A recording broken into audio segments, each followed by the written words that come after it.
All right, it was funny. The other day, of course, the first round of the Democratic Convention, which lasts through today and I think tomorrow as well, it flopped. It was a cringe fest, and basically you had two speakers there that mattered, which were Michelleobama and Bernie Sanders. Like Kasich, the union-busting Republican, was on the headline. It's like you shouldn't even be there.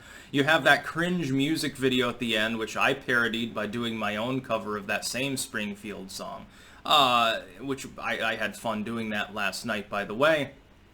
It's just a cringe fest. It's not going to move the needle in favor of the Democrats. If anything, the sort of things that the Democrats are discussing, it boils down to two things. Far-left platforms, like the Green New Spiel and massive new taxes and regulations and taking people's guns away and dumb shit like that. By the way, Razor Fist is right. Gun control's dead in the U.S. These latest riots have shown people that the argument of just call the police doesn't work because half the time they can't show up because of some crazy mayor. You got 10 million new fucking gun owners in the United States, and the Democrats think that it's such a grand idea to run on an anti-gun, anti-police platform. Oh boy, is it going to bite them in the fucking ass. There's a reason there was a 10-point swing in the CNN poll against Biden month over month. There's a reason for that. People are looking around there saying, supposedly everyone's dying of coronavirus, but here's, pictures of your entire city getting killed off by Antifa and BLM rioters. I think one of them more pragmatically can be solved than the other. Maybe we need more guns instead of more gun control. By the way, the Ninth Circuit, of course, having been overhauled by Trump siding with the Second Amendment, that's just the icing on the cake with 10 cherries and a strawberry as well. So what they've done is they have two people there that actually can deliver a coherent message that isn't full of shit. Michelleobama and Bernie Sanders.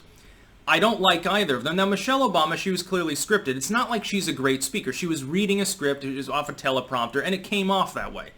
But it was coherent.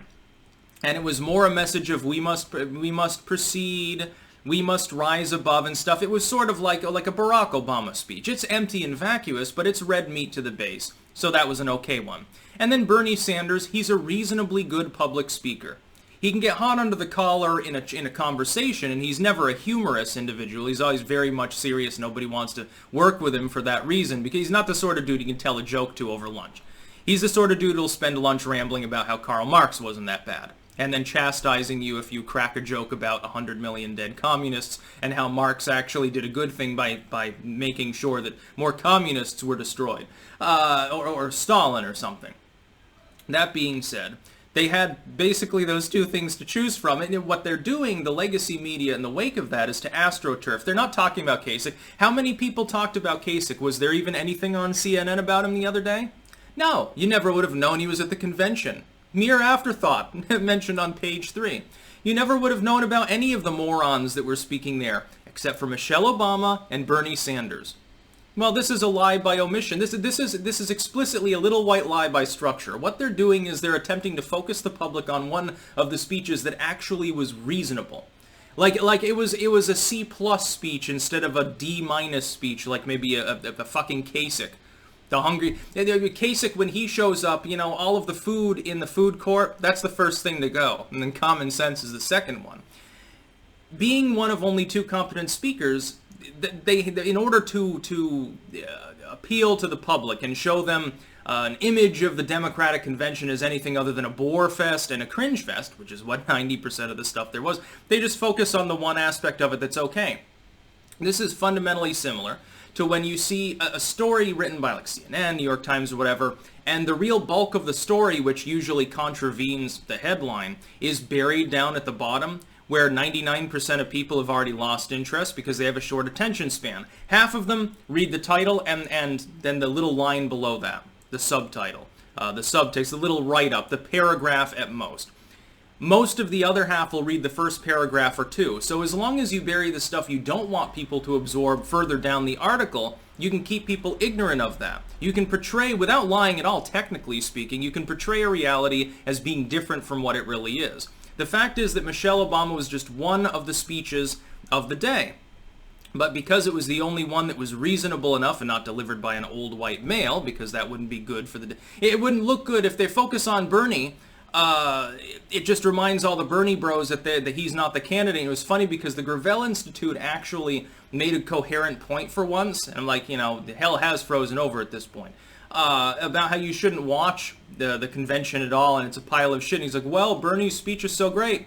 It would be so great if he were a candidate, basically. Well, yeah, he's more well-spoken than Biden.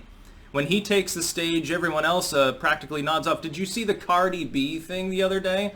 Where she was basically ripping off the Fifth Element noise of Ruby Rod, by the way. I pointed that out, and I think some minds were blown there. I think the style is rather similar. And Biden just sort of sits there. She's like rambling about people getting killed and race or something. I'm not even exactly sure what her point was meant to be. And Biden just sits there, staring straight ahead. That's going to be his speech. His speech will be he just sits there, bless you. He just sits there up at the podium for 2 minutes and then wanders off and shits out in the hallway because he just loses track of where and who he is. So yeah, the legacy media is circling the wagons. In order to protect the cringevention from people actually criticizing it, they just take the one aspect of the day that wasn't totally cringe, and then they portray that as the only thing that happened. By the way, it was funny, actually. There was a Twitterer took part of that speech that Michelleobama made out, and he made a very good point. I won't use username in case he doesn't want me to. He made a very good point, which is that if you actually listen to what she's saying, it almost sounds like a backhand at Biden, talking about needing someone who's mentally aware,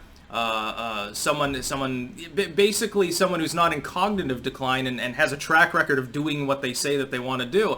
Everything literally lining up against Biden. If you take a look at her speech, there are parts of it that look like they were deliberately scripted to be sort of a double meaning. Like, it's us on the surface, of course. She's talking about, well, you need to vote Dem, vote for Biden, Trump is a bad dude, he's Orange Man, he's Hitler. But you can also construe it as being a little bit of a jab at Biden, because the criticisms, and the wording used as well, the criticisms that are used are criticisms common towards Biden, more than they are, arguably, towards Trump. I wonder if this is Obama's way of getting back at Joe for all the problems he caused being the fucking gaffe master court jester in his administration. It'd be funny if Barack was, he's sitting there, he's laughing his ass off, he's like, oh ho ho, remember that time that Biden pulled the whoopee cushion gag on a foreign dignitary and I had to smooth things over to stop a nuclear war? I guess I'm going to get him back this time. By the way, I think that there are a lot of Democrats who secretly hope that Trump is reelected. I think that they know just how fucked up a Biden administration would be. You ain't seen nothing. If you think we've got fucking cultural problems, fucking economic problems. Yeah, the Standard & Poor just rose up and erased all of the coronavirus losses the other day, by the way. If you think that things are problematic now, wait till you get a Biden admin. Especially since if the Republicans manage to hold the Senate, it'll be a lame duck administration from day one anyway. With fucking Kamala Harris trying to use race and gender to browbeat people into supporting their dumb agenda. That's what I think would happen. I think the country would be at a stalemate for 2 to 4 years. Nothing would be accomplished. The economy would slag off. There would be repeated attempts to remove liberty. There would be repeated attempts probably to start a war. And that's basically what you can look forward to in a Biden administration. We'll survive it, but it'll be fucking hairy for the next 2 to 4 years. Be real problematic. It would be yikes for me, dude, as a leftist may say. That's about all.